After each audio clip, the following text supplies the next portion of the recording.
नमस्कार दोस्तों, आज की कहानी है पुण्य का फल कैसे मिलता है। एक व्यापारी जितना अमीर था उतना ही दान पूरे करने वाला। वह सदैव यज्ञ पूजा आदि करता रहता था। एक यज्ञ में उसने अपना सब कुछ दान कर दिया। अब उसके पास परिवार चलाने लायक भी पैसे नहीं बचे थे। व्यापारी की पत्नी ने सुझाव दिया कि पड़ोस के नगर में एक बड़े सेठ रहते हैं।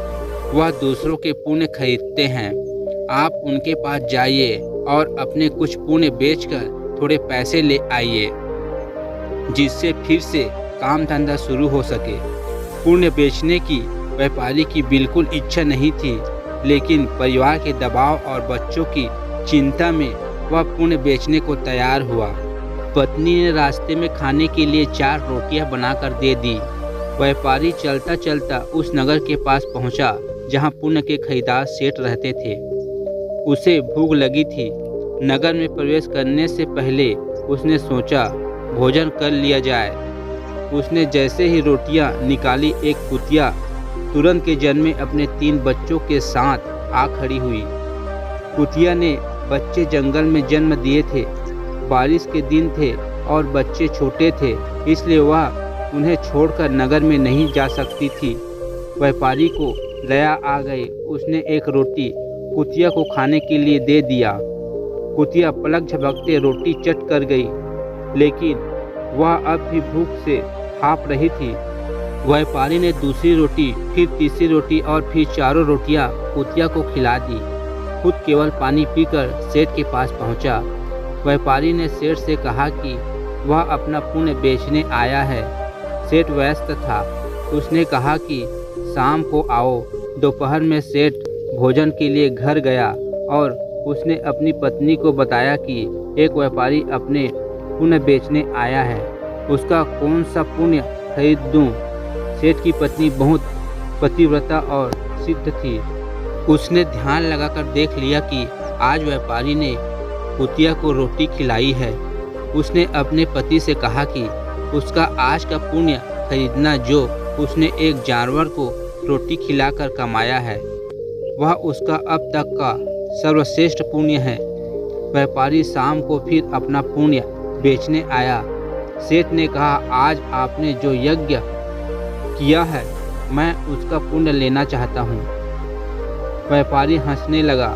उसने कहा कि अगर मेरे पास यज्ञ के लिए पैसे होते तो क्या मैं आपके पास पुण्य बेचने आता?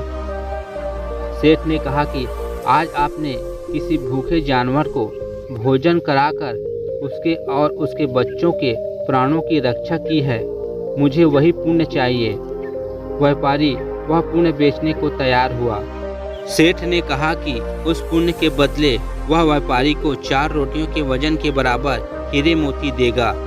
4 रोटियां बनाई गई और उसे तराजू के एक पलड़े में रखा गया। दूसरे पलड़े में सेठ ने एक पोटली में भरकर हीरे जवाहरात रखे। पलड़ा हिला तक नहीं। दूसरी पोटली मंगाई गई, फिर भी पलड़ा नहीं हिला। कई पोटलियों के रखने पर भी जब पलड़ा नहीं हिला तो व्यापारी ने कहा, सेठ जी, मैंने विचार बदल दिया है। मैं अब पुण्य नहीं बेचना चाहता। व्यापारी खाली हाथ अपने घर की ओर चल पड़ा। उसे डर हुआ कि कहीं घर में घुसते ही पत्नी के साथ कलेश न शुरू हो जाए। जहां उसने कुतिया को रोटियां डाली थी, वहां से कुछ कंकड़ पत्थर उठाए और साथ में रखकर गांठ बांध दी। घर पहुंचने पर पत्नी ने पूछा कि पुण्य बेचकर कितने पैसे मिले, तो उसने थैली दिखाई और कहा कि इसे भोजन के बाद रात को ही खोलेंगे। इसके बाद गांव में कुछ उधार मांगने चला गया। इधर उसकी पत्नी ने जब से थैली देखी थी, उसे सब्र नहीं हो रहा था। पति के जाते ही उसने थैली खोली। उसकी आंखें फटी रह गई। थैली हीरे जवाहरात से भरी थी। व्यापारी घर लौटा तो उसकी पत्नी ने पूछा कि पुण्यों का इतना अच्छा मोल किसने दिया? इतने हीरे जवाहरात कहाँ से आए? व्यापारी को संदेह हुआ कि पत्नी सारा भेद जानकर ताने तो नहीं मार रही, लेकिन उसके चेहरे की चमक से ऐसा लग रहा था। व्यापारी ने कहा, दिखाओ कहाँ है हीरे जवाहरात। पत्नी ने लाकर पोटली उसके सामने उलट दी। उसमें से बेशकीमती रत्न गिरे। व्यापारी हैरान रह गया। फिर उसने अपनी पत्नी को सारी बात बता दी। पत्नी को पछतावा हुआ कि उसने अपने पति को विपत्ति में पुण्य बेचने को विवश किया। दोनों ने तय किया कि वह इसमें से कुछ अंश निकालकर व्यापार शुरू करेगा। व्यापार से प्राप्त धन को इसमें मिलाकर जन कल्याण में लगा देंगे। ईश्वर आपकी परीक्षा लेता है। परीक्षा में वह सबसे ज़्यादा आपके उसी गुण को परखता है जिस पर आपको गर्व हो।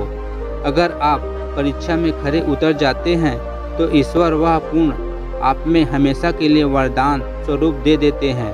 अगर परीक्षा में उत्तीर्ण न हुए हो तो ईश्वर उस गुण के लिए योग्य किसी अन्य व्यक्ति की तलाश में लग जाते हैं।